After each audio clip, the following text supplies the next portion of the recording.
العوافي ومساء الخير وأحد مبارك لكل المتابعين. اليوم رح نحكي بثلاث مواضيع رئيسية، خاصة أنه في اجتماع عاجل لحكومة نتن بالكيان الإسرائيلي لحتى يعالجوا مشكلة الدرونات المسيرة تبعيت شباب الجنوب يلي عم تتصيد كل الآليات الإسرائيلية بالجنوب، ويلي هي الهدف والسبب الرئيسي والهدف منها الرئيسي انها ما تثبت جيش الاحتلال بارض الجنوب، لانه هيك بتكون حركات المقاومة وهيك اصلا رح يصير. وبالاخر الاحتلال بده يزول، ما في مهرب، لانه في عجز عسكري اسرائيلي ما قادرين يجتاحوا.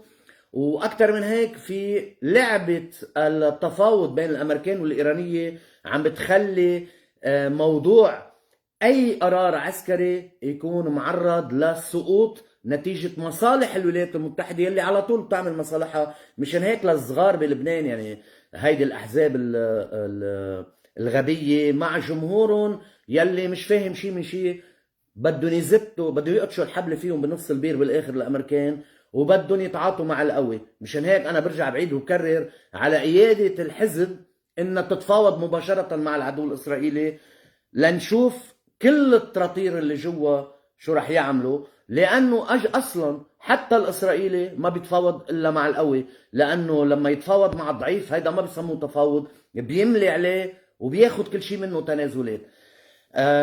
الموضوع الثاني كمان هو سؤال رح نوجهه لكل الأحزاب والشخصيات اللي بتدور بفلك جماعة 14 شهر اعتبارا من سنة 2005 لهيدا التاريخ، يلي لحديت هلأ كل الاغتيالات ما عم بيتجرأوا يفتحوا أي ملف بالمجلس العدلي ليتحقق فيه بكل ملف اغتيال، من رفيق الحريري لآخر شخصية تم اغتيالها اللي هي لقمان سليم. مع انه في شخصيات من هود المغتالين يقال، انا ما بحب بدمتي، يقال انه شيء لعلاقات شخصيه، شيء لعلاقات نسائيه، شيء له علاقه بمواضيع ما خصها ابدا بالامور السياسيه اللي بيحكوا فيها. وكلكم بتعرفوا انه الفريق اللي استغل الاغتيالات هيدي وتاجر بدمها للشخصيات اللي تم اغتيالها هو الفريق المنتفع، والفريق المتضرر تم اتهامه. هلا بيطلعوا لك بنظريه انه ايه، ما القضاء صار له الاكثريه، صار له من 2005 لهلا معهم، وهلا اخذين كله القضاء، رئاسه مجلس القضاء الاعلى، النيابه العامه التمييزيه، كل شيء بايدهم. شو بيتحججوا؟ انه في توازنات وفي السبعة ايار وفي الجيش الاسود وفي مدري شو والقمصان السود. لا يا حبيبي، وبيقولوا لك معروفين. قال مين معروف؟ ما شو؟ لا مش معروف. اذا معروف تفضلوا انتو، بدل ما بتعملوا اشاعة وبدل ما تخلوا الناس ضايعة مين اللي قتلهم للشهداء اللي سقطوا من 2005، طلعوا لشوف. نتحداكم تروحوا على المجلس العدلي او تلتجئوا لمحكمة دولية، بس تكون محكمة دولية مش خاصة تحمل اللبنانية مليار دولار رسوم على محكمة خاصة باغتيال الرئيس رفيق الحريري، واخر شيء يطلع النتيجة تلفن عياش. لا، يا اما بتفتحون لحتى اذا ما انتم هلا معكم كل شيء وهلا فيكم تحشروه للحزب وحطوه بالزاويه، تفضلوا افتحوا الملفات لحتى نعرف مين اغتال هيدي الشخصيات. بس اكيد ما رح يعملوها لانه هن بيعرفوا واكيد في شيء من وراء الحدود منعهم انهم يفتحوا هيدي الملفات لحتى ما يعرف حدا فيها ولحتى يضلوا تاجروا فيها بكل مره. كمان في موضوع اخير بدي احكي فيه، اللي هو الخارجيه الامريكيه اليوم طلعت مقترحات ايران فيما يتعلق بالمفاوضات مع الولايات المتحده. على ضوءها بيشوفوا اذا بيقرروا يوافقوا على هذه النقاط او توقف المفاوضات او بدها تمشي، علما انه الرئيس الامريكي هلا فات بمعضله اللي هي 1 ايار، خلصت مهله ال60 يوم اللي بحق له بحسب الدستور الامريكاني بانه يتخذ قرار حرب من دون العوده الى الكونغرس الامريكي. وهلا صار مجبور بالتصويت بقلب الكونغرس الامريكي. في منهم بيقولوا عنده 30 يوم، ايه نعم عنده تمديد 30 يوم، مش بالحرب، عنده تمديد 30 يوم بسحب الجنود والاليات العسكريه بحسب ما بنص الدستور الامريكي. رح نتعاطى فيهم هودي بطريقة كتير علمية ومحترفة ودقيقة، خاصة انه من شوي طلع خبر عاجل انه المجلس الوزراء المصغر تبع النتن بده يجتمع لحتى يلاقي كيف طريقة لحتى يصدوا المسيرات الصغيرة اللي عم تصطاد الجيش الإسرائيلي وآلياته، وكلكم عم بتشوفوا كل يوم. هلأ في كتير ناس بيقولوا بلبنان ايه وشو طلع وصار في 2000 شهيد وصار في دمار. إيه طيب، ما هو الحرب نتائجها كتير غالية على المواطن اللبناني. هلأ بالنسبة لهيدي الحرب بلبنان عندها كذا وجهة نظر، لأنه في ناس ما عندهم انتماء للبنان، حتى لو حدا من لبنان هو اللي حركش بيلي صار له عم بيحركش بلبنان من سنة 48 اللي هو الكيان الإسرائيلي، المفروض بالحرب لا بس لأنه ما في انتماء المفروض عليه يكون مع خيه اللبناني شو ما كان دينه وشو ما كان طائفته. بس هون بدي وجه تحية لأخواتنا اللبنانية الشيعة يلي تعرضوا للاضطهاد مع اخواتهم المسيحيين بلبنان من 1400 سنة، سوا دافعوا عن وجودهم، سوا ردوا الاعتداءات قد ما فيهم سوا 1400 سنة. مشان هيك بيجي منطق الذمية بيقول لك في ناس ما بيفهموا شو معنات ذمة. الذمة يلي من 1400 سنة لهلا كان متواطئ مع اللي كان عم يضطهدنا ويضطهد اجدادنا نحن والشيعة. وهيدي عن جد بدي وجه لهم رسالة مش شكر، رسالة اعتزاز انه انتو صمتوا معنا طيلة 1400 سنة، وبعدها نفس المرجعية اللي عم تضطهدنا من 1400 سنة لانه بتاخد اسماء متعددة، ولكن المرجع هو واحد، لانه الإسرائيلي والعقيدة الصهيونية هي اللي خلقت المنح الإجرامي بالدين الإسلامي بشق تاني لحتى يتم اضطهاد كل الموجودين خاصة المسيحيين بلبنان وبمنطقة المشرق. فتحية كبيرة لكم وبعدكم مستمرين، ولا مرة، وإذا الواحد بده يحكي الحقيقة وما يجي فيها، ولا مرة الشيعي عمل مجزرة بمسيحي أو قتل مسيحي أبدا. راجعوا التاريخ من 1400 سنة وما تخلوا الإعلام، لأنه للأسف الإعلام تبعهم تبع هودي اللي عم نحكي عنهم اللي بيسموا حالهم يمين متطرف وقوات وكتايب ومجتمعات تغييرية وهالحكي هيدا البلطعمة، إعلامهم كتير قوي لأنه بيقبضوا من برا كتير. وهون بدي أذكر اللبنانية بإفادة جيفري فيلتمان سنة 2008 ورجعوا أعادوها سنة 2016 بالكونغرس 2018 عفوا بالكونغرس الامريكي بلجنه الشؤون الخارجيه، وقتها حققوا مع جيفري فيلتمان على قد ايه مدفوع بلبنان مصاري من قبل اللجان الامريكيه والاداره الامريكيه، اعتبارا تعرفوا في صناديق مخفيه بيعملوها للسي اي اي ولكل شيء بيتوجه للخارج، اعتبارا من سنه 2005 لوقت ثوره الزعران بسنه 2019 8 مليار دولار اعترف انه دفعنا لإساءة سمعة وتشويه صورة قسم من اللبنانيين هن مقاومة فعلية ضد العدو الإسرائيلي، والقسم الآخر لتشويه صورة الجمهورية اللبنانية برئاسة العماد ميشيل عون، واعترف فيها صراحة. وفيكم تفوتون على كل مواقع البحث على جوجل وغيره وبتشوفوا الإفادة تبعيته انه دافعين 8 مليار دولار بلبنان لحتى يعملوا هيدي الفتنة، وبعد الفتنة عم بتطل براسها. وامبارح واول امبارح كانت عينة بسيطة من هذه الفتنة. فاذا المفروض مازال في هالقد ملفات اغتيالات، ما حدا سأل حاله ليش ساكتين عنها؟ ليش رئيس مجلس القضاء الأعلى مع القوات، النيابة العامة التمييزية مع الدولة الحالية، كل الأكتريات معهم والحكومة كلها معهم، ليش وزير العدل والحكومة والقوات والكتايب والاشتراكي وكل من لف لفيفهم ما بيفتحوا هذه الملفات ويحطوها على عين الناس ويقولوا الحزب هو اللي قتلهم؟ ليه؟ لأنهم عارفين مين الجهة اللي قتلتهم. هلا بيجي حدا من هودي الاغبياء بيقول لك ايه والنقيب حنا، سامر حنا، يلي استشهد بهليكوبتر للجيش اللبناني فوق الجرمق، فوق جبل الريحان، يلي كان في اتفاقية بين قيادة الجيش وبين قيادة المقاومة على موضوع تنسيق الطلعات العسكرية. وعلى فكرة كمان معه للشهيد سامر حنا انصاب ضابط شيعي ما حدا جاب سيرته لانه شيعي، مثل هلا وقت اللي احترقت الكنيسه، تهجموا على كنيسه مارشاليطه بالقبيات اليوم، ما حدا فتح تمه. ليه؟ لانه للاسف للحقيقه مثل ما هي، لانه انا بحكيها والامور هيك بلانتلي، لانه مش شيعة اللي حرقوها للكنيسه، لانه هونيك ما في شيعة منا ماده حرزانه لحتى يسوقوها ويتاجروا فيها بالاعلام اللبناني، ما هيك؟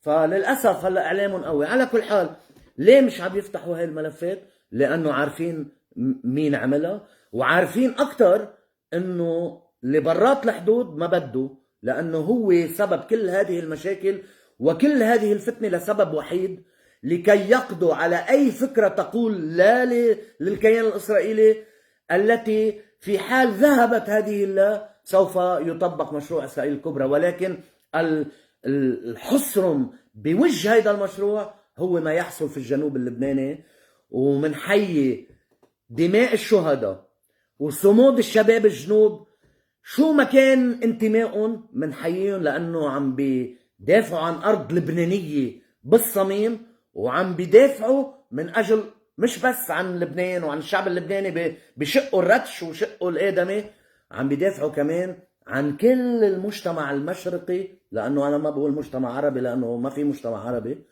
عم بيدافعوا عن المجتمع المشرقي لكي لا يتم اعلان اسرائيل الكبرى حسب المعتقدات الصهيونيه. هيدا فيما يتعلق بهيدا الشق. تاني شق، وزارة الخارجية الأمريكية بتنشر العناوين الأولى للبنود 14 الإيرانية اللي قدمتها كمقترح لباكستان من أجل إبرام الاتفاق مع الولايات المتحدة. أولا، الحصول على تعهدات رسمية وموثقة من الولايات المتحدة بعدم تكرار الهجمات العسكرية الأمريكية والإسرائيلية على الأراضي الإيرانية بالمستقبل. اثنين، سحب القوات والقطع الأمريكية من المحيط الجغرافي لإيران، الخليج الفارسي وبحر العرب. ثلاثة، انهاء الحرب على جميع الجبهات ووقف العمليات العسكرية الإسرائيلية في لبنان فورا. هلا أكيد السلطة اللبنانية رح تستنكر، نحن نرفض أن يتفاوض أحد باسمنا، نحن الذين نفاوض. لا، نحن الذين نهرول للتنازل للإبقاء على مراكزنا في المناصب التي عيننا فيها، أو أجبر مجلس النواب على تسمية أشخاص لينتخبون. هيدا هو بصريح العبارة من دون لبس كفوف. فإذا يعني معليه، أنا إذا إيران عم بتفاوض عن لبنان لمنع بقاء جيش الاحتلال في لبنان، لوقف إطلاق النار في لبنان، شو بدي أحلى من هيك بعد؟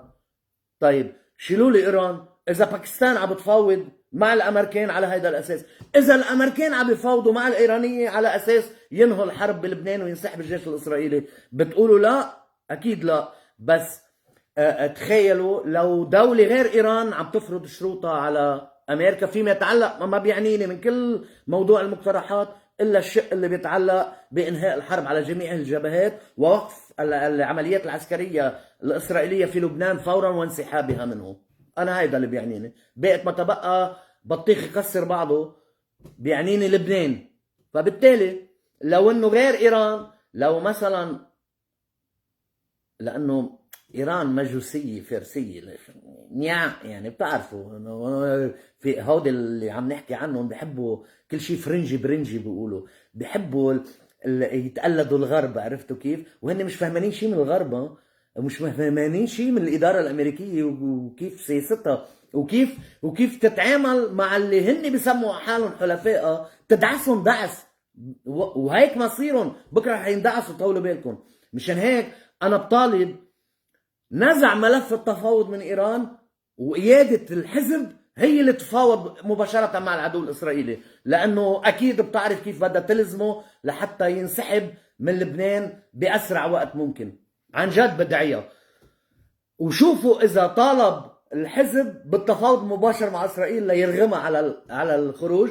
هودي نفس الاحزاب اللي عم نحكي عنهم، ونفس الرتش، ونفس اللي بيسموا حالهم يمين متطرف، مع انه انا بشوف انه الحزب المقاومه هي يمين متطرف. ليه؟ لانه اليمين المتطرف يدافع عن السياده، مش بيطعن بظهر السياده. لتلاقون عم يستنكروا هيدا الموقف. واذا قبلت حكومه الاحتلال بالتفاوض مع قياده الحزب حول مصير انسحابها من لبنان، ليستنكروا ويضلوا يجعروا من هلا لاخر يوم، ليوم القيامه، للجادجمنت داي. فهيدا الموضوع كتير بيعنينا. وانا عارف ومتاكد انه موضوع التفاوض اللي عم يصير بين الولايات المتحده الامريكيه وايران هو نقطه اساسيه منه اشتراط على امريكا انه تسحب جيش الاحتلال الاسرائيلي من لبنان وتوقف اعتداءاته بضمانه من الولايات المتحده الامريكيه، وليس مثل ما عمل بيان السفاره الامريكيه من 3-4 ايام يلي يعتبر تدخل سافر ودعس للكرامه اللبنانيه وللسياده اللبنانيه. بس تعرفوا وزير خارجيتنا، مش وزير خارجيه، هيدا وزير الخارج في لبنان، والمسؤولين بلبنان والحكومه. يعني اذا بتسمعوا رئيس حكومه اسبانيا شو عم يحكي عن العدو الاسرائيلي وعن بنيامين نتنياهو، ولك عن جد بيستحي رئيس الحكومه تبعنا اللي مسمى انه رئيس حكومتنا، بيستحي وما بيفتح تمه بقى بالموضوع. ف هيدي القصه معلقه بالمفاوضات. لبنان رح يبقى الوضع بجنوب مثل ما هو، مع فرق انه في مسيرات للمقاومه عم تحرق دين الجيش الاسرائيلي وعم تتصيدوا اصطياد. وهلا هيدا بنشرحها لانه في اجتماع عاجل لحكومه النتن هلا.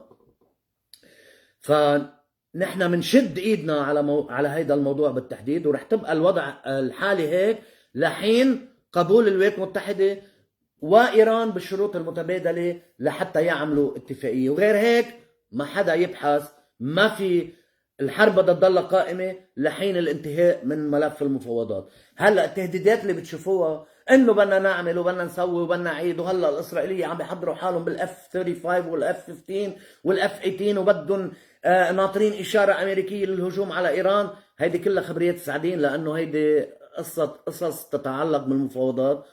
وانا ماني شايف يعني بحسب القراءة السياسية فيما يتعلق ان كان على المستوى الدستوري الامريكي ولا ان كان على مستوى قرار الحرب يلي سحب من يد رئيس ترامب. هلا ممكن يلاقوا لهم شي طريقة يخترعوها، ما بعرف، بس عم بحكي على المستوى الدستوري والسياسي. الكونغرس ما بقى فيه الرئيس الامريكي الا ما ياخذ موافقته في حال بده يشن اي عملية عسكرية. لهالسبب بدنا ننطر بس لحتى موعد 17 ايار يلي موافق عليه الايراني موافق عليه الامريكاني، كرمال موضوع الاخر مهله لانجاز ملف المفاوضات الامريكيه الايرانيه.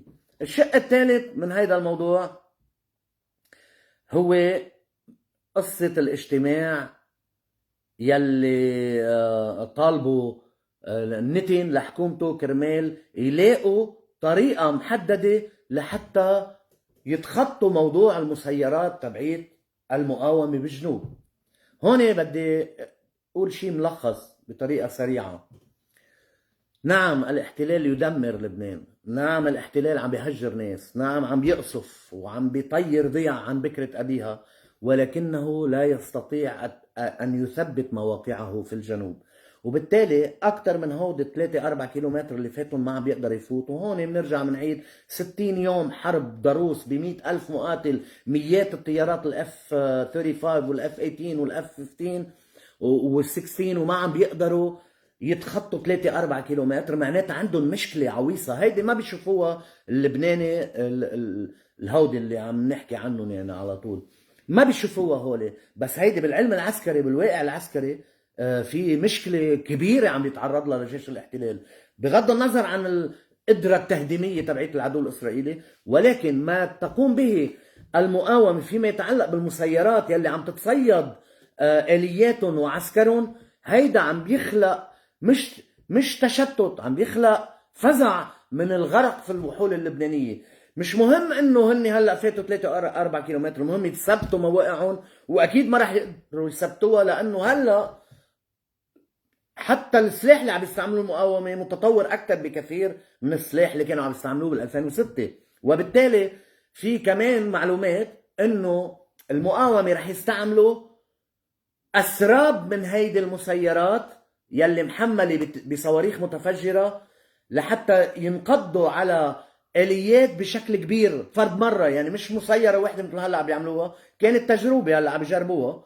وكمان معلومة صغيرة، الروس مزودينهم باشياء هن والصينية لحتى كمان يجربوا، لانه بتعرفوا الدول العظمى تصير تجرب سلاحها بهيدي الحروب لحتى يشوفوا كيف بيقدروا مثلا هالصاروخ يعترضوه او هالدبابة كيف يدمروها او يعطلوها، او نوع سلاح جديد يقدروا يلاقوا سلاح مضاد له لحتى يسقطوه. هلا رح تتطور العملية بمسيرات جماعية، يعني بدل مسيرة تروح على آلية بصير روح 10 15 20 مسيرة بيروحوا على الآليات تبعهم. وهيدا الشيء عم بحسوا فيه الجيش الاحتلال الإسرائيلي والنتن، أكتر شيء عم بحسوا فيه. لهالسبب طلب اليوم يعقد اجتماع ليلاقوا طريقة. هلا طلعوا بالشبكة، عرفتوا عملوا نت يعني شبكة على الدبابة، قال هيك بتعلق فيها المسيرة. ما هي يعني يا اما بدك تحط لها درع ازاز لحتى ما تصيبها، او الشبك بده يكون كله ملفوف عليها، ساعتها ما عادش تمشي الميركافا او الاليه. بالتالي بدهم يلاقوا طريقه، اكيد مش رح يلاقوا، في حال لاقوا رح يلاقوا طريقه مقابله فيها، لانه في ناس متخصصه بهيدي الشؤون العسكريه وبالتقنيات العسكريه لحتى تعملها. فاذا هالاجتماع هو للبحث بوقف النزيف واصطياد الآليات العسكرية الإسرائيلية.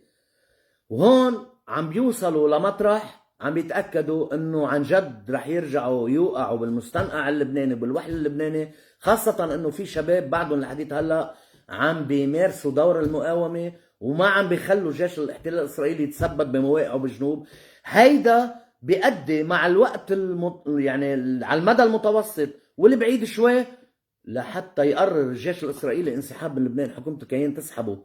وأنا نصيحة مني لبيبي، ليك بيبي، أنا برأيي بدينا تعمل اجتماعات وتاخد وقت أو تعملهم حجة للمحكمة تبعيتك اللي عم بيلاحقوك بالفساد والاحتيال والوسخنة تبعك، إن أنت عم تتحجج فيهم لحتى كل مرة تزمط من الجلسة وتتأجل. أنا برأيي تاخد قرار بسحب جيشك من لبنان بأسرع وقت ممكن، لأنه لا بالداخل لا الفتنة رح تزبط ولا قصة الاغتيالات يلي عم بيفكروا بالبلان سي يعملوها لشخصيات لبنانية لحتى يتهموا اسم محدد من اللبنانية رح تزبط معكم. لأنه اللي قادر ما بده، لأنه أخلاقه بتمنعه. أنا برأيي تاخد قرار بسحب جيشك بأسرع وقت ممكن، أحلى ما يصير جيشك دبس خروب مثل ما قلنا. فالحل الوحيد انك تنسحب من لبنان، لانه الجنوب هو مقبرة لإلك ولجيشك، وثبت هيدا الشيء من سنة 83 لهلا، مقبرة لجيشك ولحكومتك ولسياسيينك.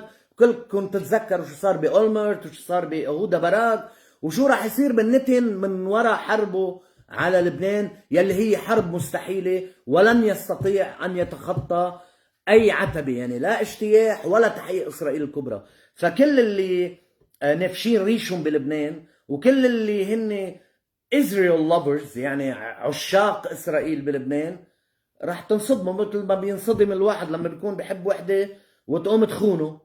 رح يخونوكم مع الأمريكان، لأنه الأمريكان رح يخونوكم أصلا لأنه بدهم يعملوا مصلحتهم، والمصلحة بيعملوها مع القوي. ومنشوفكم بكرة الساعة 9:30 بتوقيت الجبل. تصبحوا على ألف خير وأحد مبارك.